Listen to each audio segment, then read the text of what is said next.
We're recording.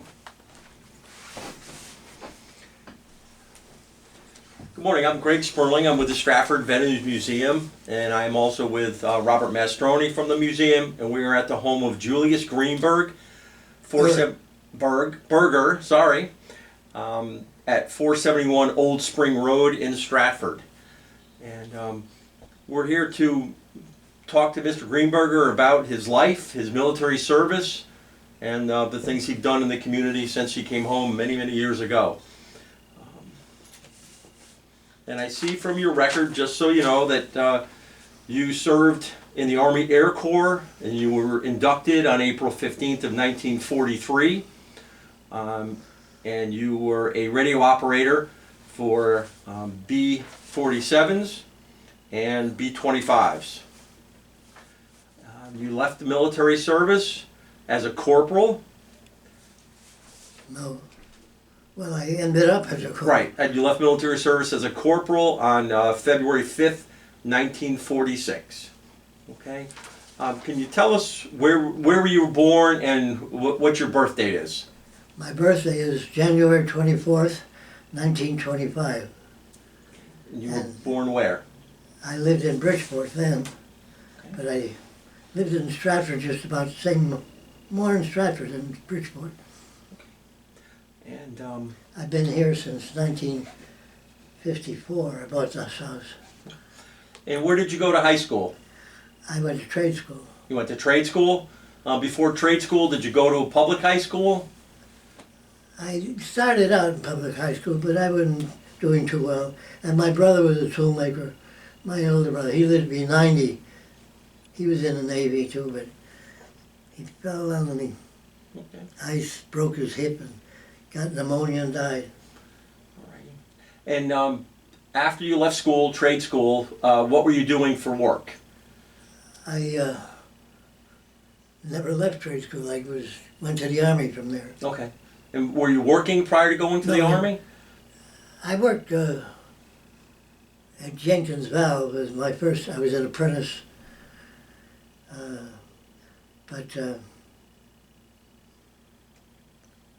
from there I went to the Army. And what, were you drafted or did you enlist? I volunteered for the ordnance. I had no idea that. I'm glad I ended up in the Air Corps. That was more exciting. And why did you pick the Army as the service? Because I started out as a toolmaker, and I thought I could stick with the trade. And I knew enough to run lathes and machines, all kinds of machines, millers.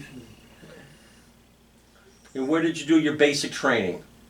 Basic training, I did my basic training in Miami Beach, and I lived in the Collins Hotel on Clinton Avenue, or Clinton Hotel on Collins Avenue. And then where did you go to radio school? I went to Scottsville, Illinois. But What were your first impressions of the Army when you went in? of the Army, Yeah, what did you think about it? How? I had to go because people with a name like Greenberger, not to go. What Hitler was doing. My whole family, all my cousins, everybody that I knew was.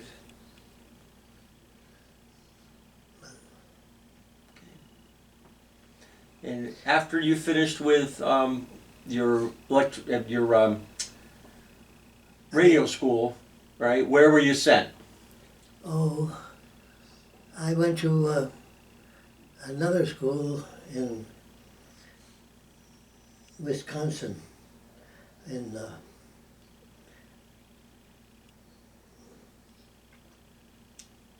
it was It's okay if he doesn't remember, it's all right. Yeah, that's fine. You don't have to. but they found I was colorblind, and the color codes didn't work too well for a radio mechanic. So then they sent me to Jefferson Barracks, Missouri, for overseas training. Then I went to Oakland, got on a ship, zigzag, landed in Ley in Dutch, that was in Dutch New Guinea also. And then when I got there, they were reassigned to Townsville, Australia for a month. Then we flew back to New Guinea. So when I went back to Bayak in Dutch New Guinea, and I was there for over 2 years. And that's when suddenly they needed radio operators. I knew Morse code good. Colorblind didn't matter. So I flew. Now I noticed from the records you gave us that it took you 25 days, it took the ship 25 days to go from Oakland to your final destination. What was that trip like? What was that boat ride like? You were on the ship going from Oakland to New Guinea for 25 days. What was that like? What were the living conditions like? Was it? Well, I finally adjusted. I mean, I wasn't seasick, but they gave you 2 sandwiches a day. That was it. And so it was a lot of your lot of them over the sides, down in the latrines. The latrines filled with slop and slush with. I mean, that was the worst part of the army.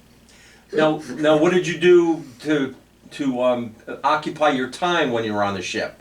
Were you training? Were you guys just playing cards and having a good time? What did you do? With 3,000 men aboard, there was no room. I don't know. I wasn't a gambler. I was a virgin. I don't know. I wasn't too involved. Okay. All right. I didn't smoke. Didn't drink. Right. So when you got to New Guinea and you got to your base, what was your living conditions like there? Oh, lived in a tent.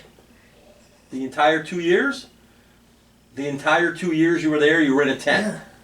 Yeah. Okay. With 4 cots in that tent. And I finally got an air mattress from one of the planes, and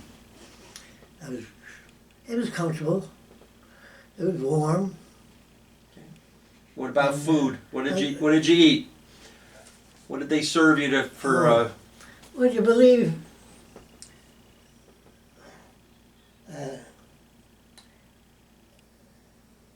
Chipped beef on toast was my favorite. A lot of us. Okay.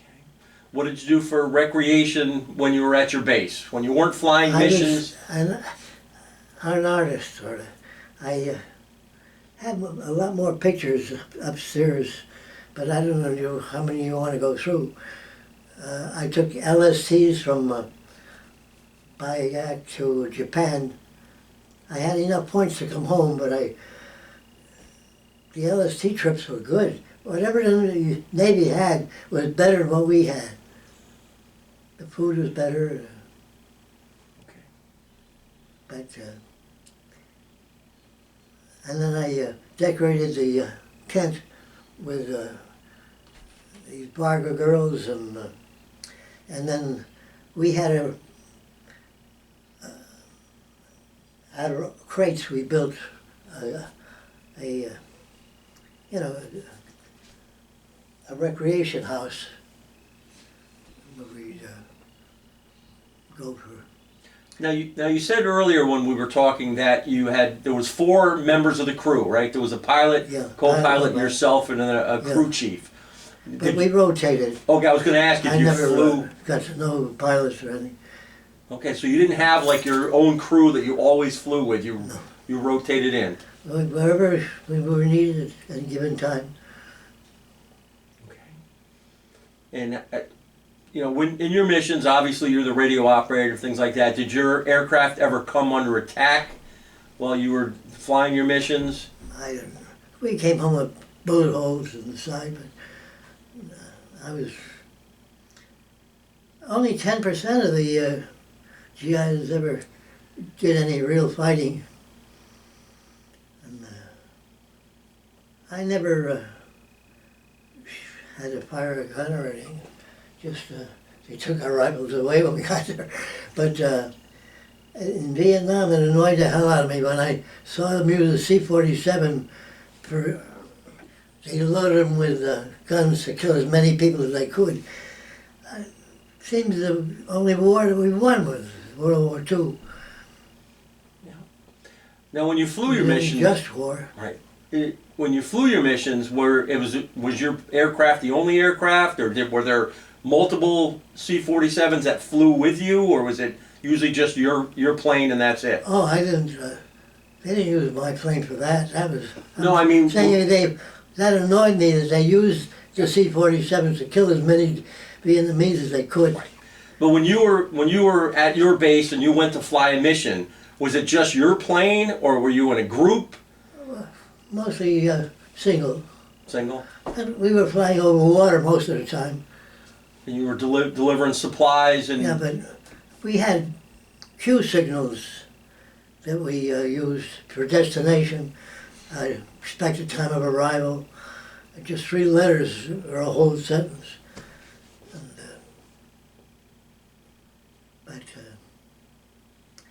And, it was a lot of airtime. Yeah. But I was making 50% of $32. So That was your flight pay? something like that. Yeah. Now they make $50 an hour. Any scary times when you were flying? Any bad weather? I don't know. When you're 18 or 19, it doesn't seem to matter much. But there's mostly they had rainy seasons and I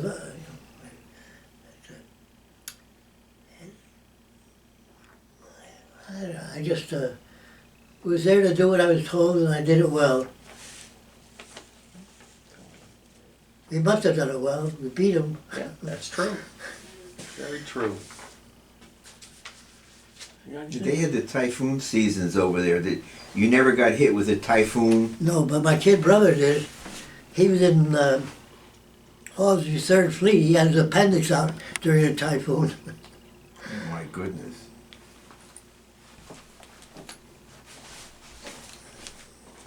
Meantime, back home, were you corresponding to your family? Were you sending them letters? Oh yeah. Do you have any of My those sister letters? used to write me, and I met a girl in Missouri. I went to a dance once, and we met exchanging letters a couple of times.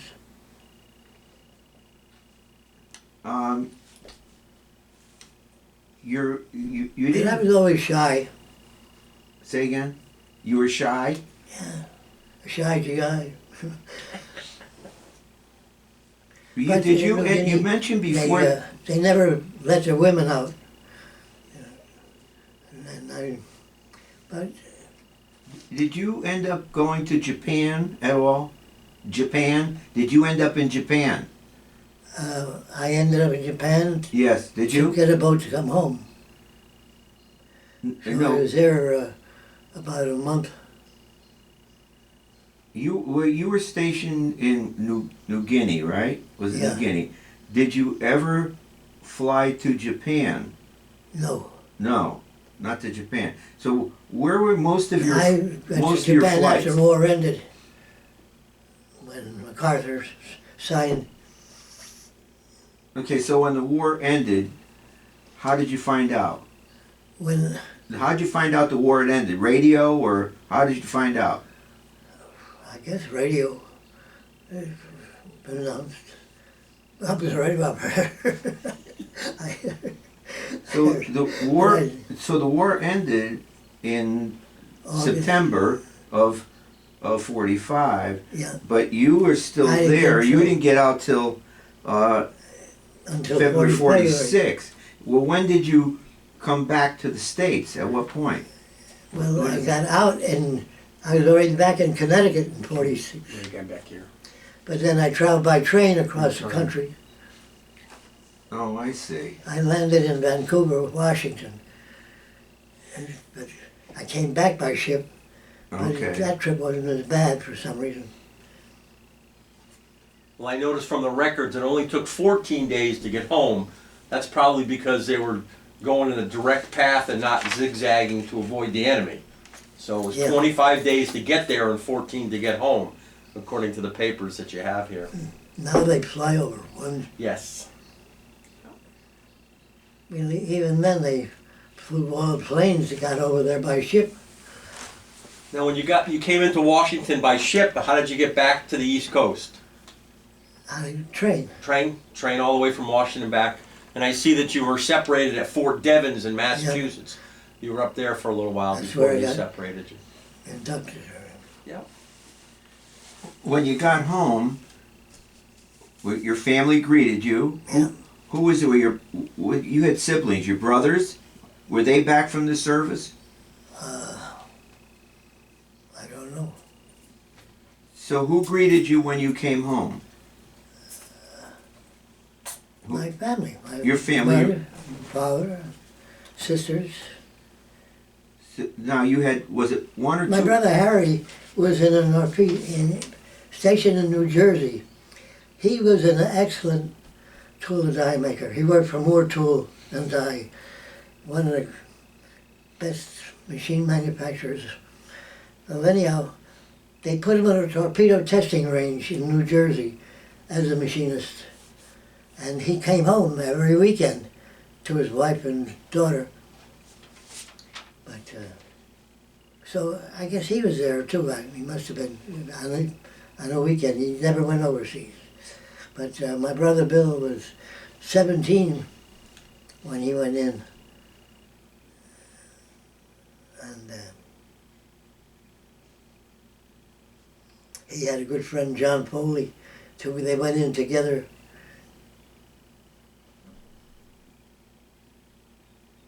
But So when you got home, what happened? Did you take some time off? Oh. Did you go right to work? What happened? no, I was out of work.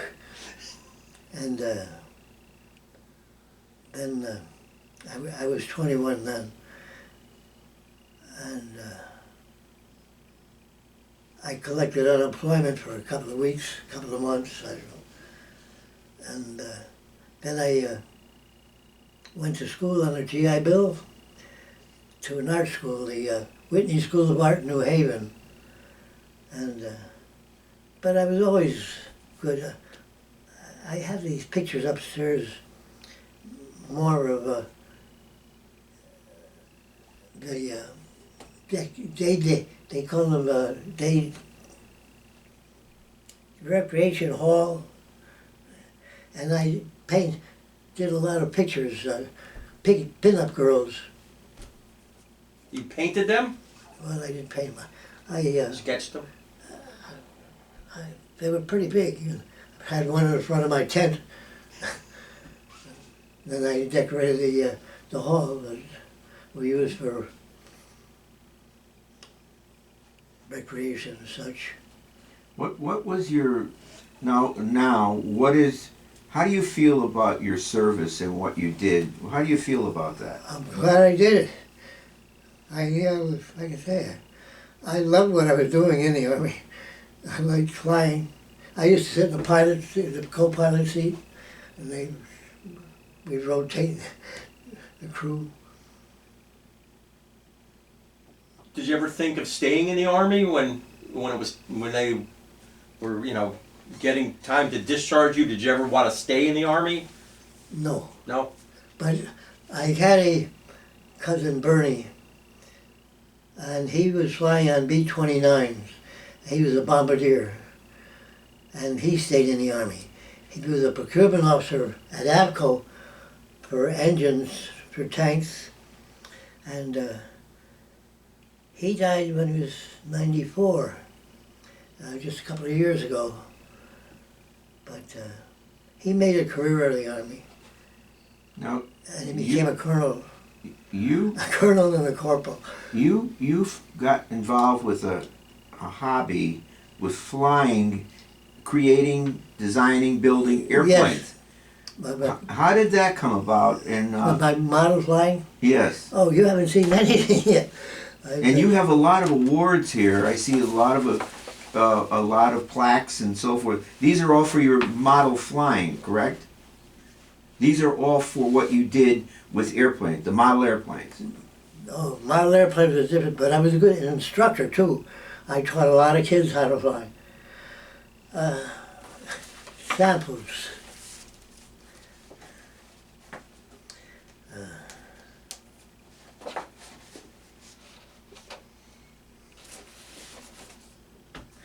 I can't see. but these are group pictures.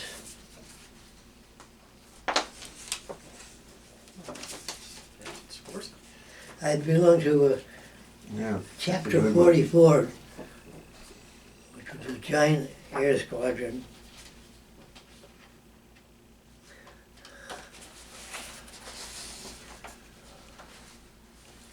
I think that.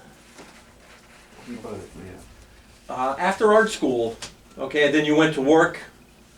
Yeah, Yeah, okay. Where were you working then? I was working for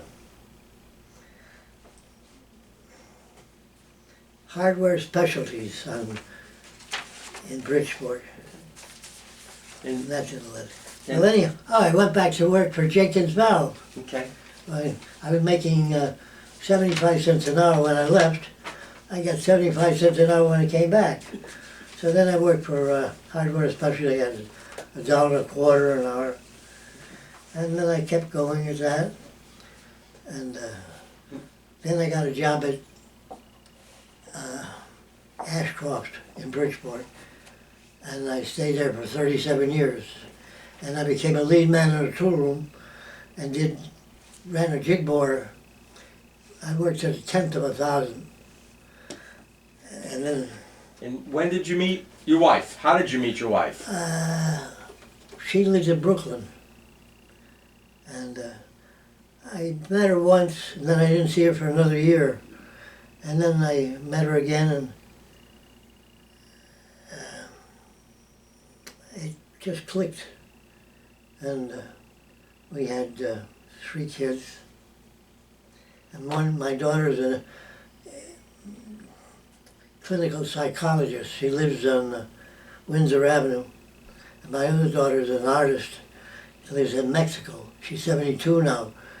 And she lives on, a lot of people go there to live on their Social Security checks. The Scott Agency here in Stratford, they live there. Their son runs a business here. But it's Ajijic, Mexico. It's an Indian village. And she's an artist. Well, I got books from there. But this is more interesting to me.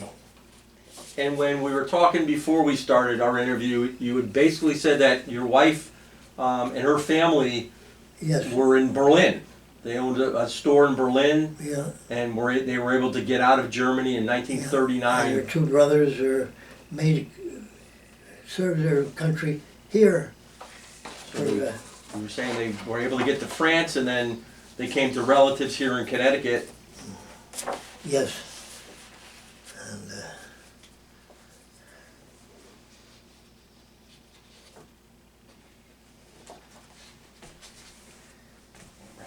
Yeah. I don't know what these are. Well, we're going to continue our conversation off camera, but I just wanted to thank you for your time. Thank you for your service to our country. Well, I'm glad I was able to go. That's, to say, and then when I hear my psychiatrist, the psychiatrist in the VA comes, and we were going over some questions. She came to a point where, can you name some animals? I said, well, I own a cat. And then I said, then I could name a whole bunch of them, but I just said, God spelled backwards is dog. And then there's Trump. And then she laughed. I mean, that's the biggest, I can't stand what that man did to this country. Well, I thank you for what you did for our country, Well, because you and why can't we get him every morning? I open the TV, he's on it more than anybody else. Constant. No. I'm into politics. I couldn't tell. Well, thank you, sir, so much. Thank you for sharing your story with us.